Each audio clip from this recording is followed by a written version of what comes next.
Yung ginawa na covered court, as I was saying, siya ay isang landmark para masabing nasa Quezon area na at nasa territory ng Infanta. Kaya very historic para sa akin dahil I vividly remember a few years ago, wala talagang masilungan yung mga taga dito sa sitio, yung Little Baguio. From the word itself na Little Baguio, para siyang maliit talagang Baguio City. Hindi naman ang klima, kaya naka-jacket. At nakakaawa dahil pag may mga public events sila, wala silang masilungan. There was a time din, naalala ko noon, na bumagyo, marami na matanggalan ng bubong, wala silang matuluyan.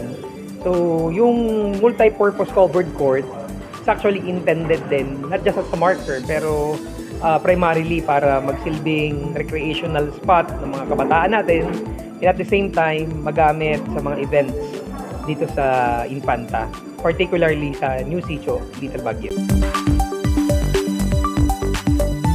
Alam niyo, sabi nga ng mga taga dito, this was the first time na marating ng isang provincial official, at lalo na ng pinakamataas na official ng probinsya ang lugar na ito.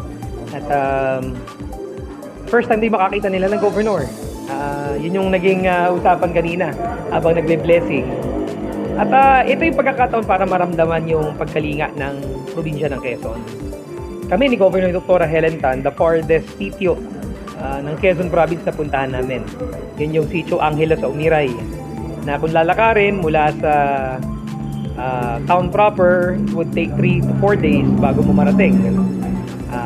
Kahit doon mismo sa sarili niyang barangay, sa sentro, going to its sitio, abutin ka ng 2 araw. So, sa amin sa serbisyong tunay at natural, as what we call estan o istan, walang malayo at walang malapit, kumbaga pare-parehas na aabutin. So, yun yung primary mandate sa amin ni Governor Dr. Helen Tan. Walang maiiwan sa kanyang administrasyon. Ipa-pattern talaga natin doon sa development agenda na meron kami. Tinatawag namin itong healing. Yung healing agenda namin stands for health, for age, education, agriculture, livelihood, infrastructure, nature, and good governance. Lahat ito ay meron kaming sub-development agendas. So, dapat holistic yung approach. Hindi nakatutok ka lamang sa isang aspeto dahil lahat magkakaugnay ito. So, ang point natin, dapat mabigyang pansin lahat ng aspeto. Pero kami, ang gusto namin talaga, ang kultura namin sa serbisyong tunay at natural, may tinatawag kaming lingap agad. Yung lingap agad, dapat ang serbisyo hindi pinapatagal. Dapat ang serbisyo mabilis, lalo kung ito'y serbisyo publiko. Tulad na lamang sa Infanta ngayon, hanggang ngayon hindi pa mabuksan yung LTO, samantalang 2019 pa pasado yung batas. So, nakakalungkot dahil ang lokal na pamahalaan at ang gobyerno dapat katuwang natin para mapabilis ang mga serbisyo. Sa atin, lagi kong sinasabi, service delay is service denied. No? It's as good as you're denying services pag pinapatagal mo, pag hindi mo binibigay agad.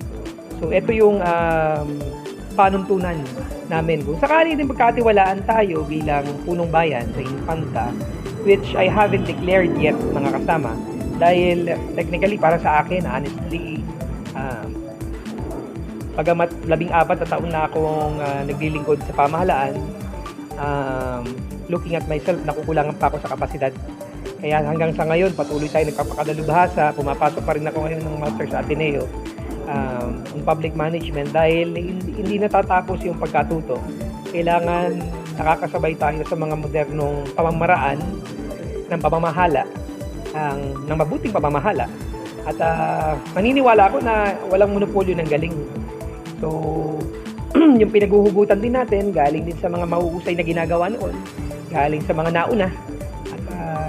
At paano tayo po pwedeng pag-innovate ng mga pamamaraan para magawa natin na maayos yung pamamahala.